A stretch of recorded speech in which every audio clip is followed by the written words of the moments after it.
Hello guys, welcome to my channel. और अगर आप लोगों ने मेरे चैनल को सब्सक्राइब नहीं किया तो प्लीज़ मेरे चैनल को सब्सक्राइब कर लेना। और मुझे काफ़ी टाइम हो गया इस नेक्स्ट चैप्टर डाले हुए, तो आज मैं उसका चैप्टर डाल रही हूँ। तो चलिए गाइस, मैं चैप्टर स्टार्ट करते हैं। चैप्टर के स्टार्टिंग में देखते हैं जिन क्वीन कमरे के बाहर होता है और एक मेड उसके ऊपर सॉल रख देती है।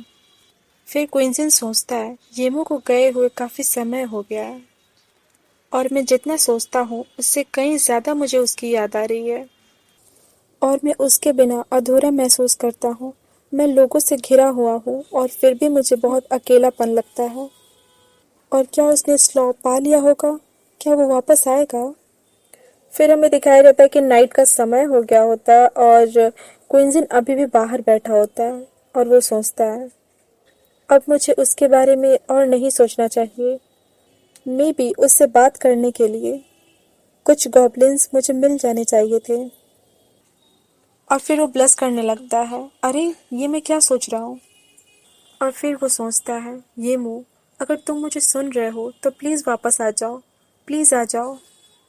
फिर हमें दिखाया जाता है कि मॉर्निंग का टाइम हो गया होता है और ये मुँह सॉरी क्वीन जेन वो बैठ के आटा गूंथ रहा होता है रसोई में।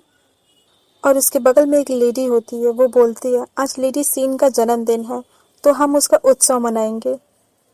जाओ और तुम कुछ पेस्ट्रीज ले आओ।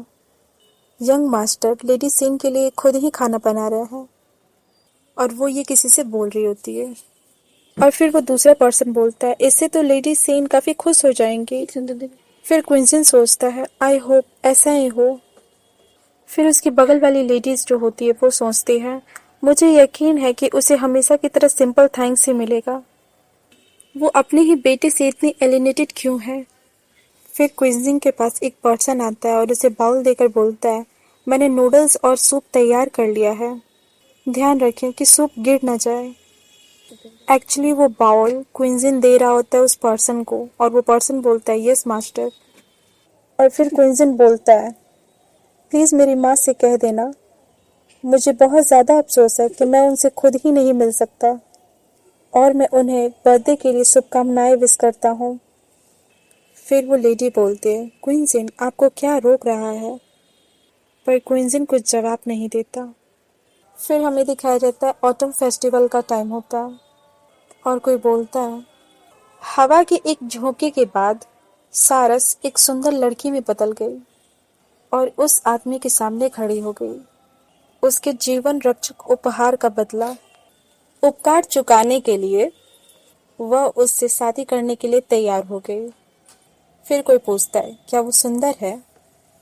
वह एक अद्भुत मोती जैसी आंखें, रेशम से भी मुलायम उसकी त्वचा। उन्हें जल्दीबाजी में शादी करने के लिए मजबूर होना पड़ा। और एक और पर्सन बोलता है और तब और हमें पता चलता है कि क्विंजन के साथ कुछ लोग बैठ के डिनर कर रहे होते हैं और ऑटम की ये स्टोरी सुन रहे होते हैं जो कि काफ़ी हिस्ट्रिकल होती है। फिर एक पर्सन बोलता है क्या क्राइम स्प्रिट का कोई बच्चा होगा? फिर क्विंजन बोलता है क्या आप और अच्छे से इसे एक्सप्लेन कर सकते हैं? और फिर आंटी बोलती है ताओ यंग मास्टर को अंदर भेज दो, हवा काफ़ी तेज चल रही है। फिर वो बोलती है यस। और फिर ताओ क्विंजन को कमरे में लाके सुला देती है और फिर वो उससे बोलती है कि मैं अगले वाले कमरे में हूँ, अगर तुम्हें किसी चीज़ की ज़रूरत हो तो प्लीज़ घंटी बजा देना। और फिर वो उसका दरवाज़ा बंद करके चली जाती है। फिर क्विंजन अपने चेहरे पे हाथ रख के सोचने लगता है जो मिड ऑटम फेस्टिवल है वो रेनियन फेस्टिवल भी होता है।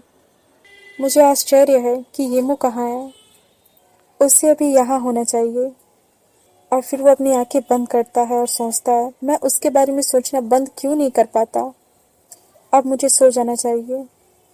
तभी कोई आवाज़ देता है क्विंजन क्विंजन और उसकी आंखें खुल जाती है। फिर क्विंजन अपने बेड पर के कर्टन हटाता है और देखता है उसके सामने एक पर्सन खड़ा होता है और वो बोलता है और वो ग्रीट करके बोलता है मैं फिनिक्स फ्लावर का गार्डन बना था और थैंक यू इतने दिनों से तुमने मुझ पर ध्यान दिया।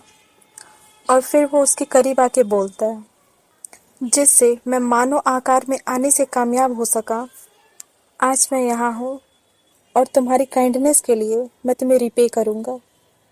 और उसका कपड़ा हटा के शोल्डर पे हाथ रख देता है। और फिर क्विंजन अपना चेहरा साइड करके बोलता है, क्या ये कोई सपना है? फिर तभी येमो पीछे से टाइटली हग कर लेता है और क्विंजन सोचता है, नहीं ये सच है। ये इतना अलग क्यों लगता है? मैंने क्या इमेजिनेशन किया था? फिर येमो क्विंजन के कान में बोलता है, ये क्विंजन इस मोमेंट को एंजॉय करो। और फिर क्विंजन बोलता है हाँ। और फिर येमो क्विंजन का फेस अपनी तरफ करता है और क्विंजन का पूरा चेहरा ब्लश कर रहा होता है। फिर येमो पूछता है, क्विंजन बताओ ये कैसा था? और फिर क्विंजन की नींद खुल जाती है और वो उठ के बैठता है और सोचता है, क्या ये एक सपना था? और फिर वो बात कहने लगता है और सोचता है, क्या येमो फिर कल रात मेरे सपने में आया? और फिर वो पानी में देखता है और शॉक्ड हो जाता है। और फिर वो सोचता है, ये क्या आप लोगों ने मेरे चैनल को अभी तक सब्सक्राइब नहीं किया तो प्लीज़ कर लेना। और ये चैप्टर ये पे एंड हो गया, तो मैं नेक्स्ट चैप्टर इसका जल्दी अपलोड कर दूंगी। Thank you and bye bye.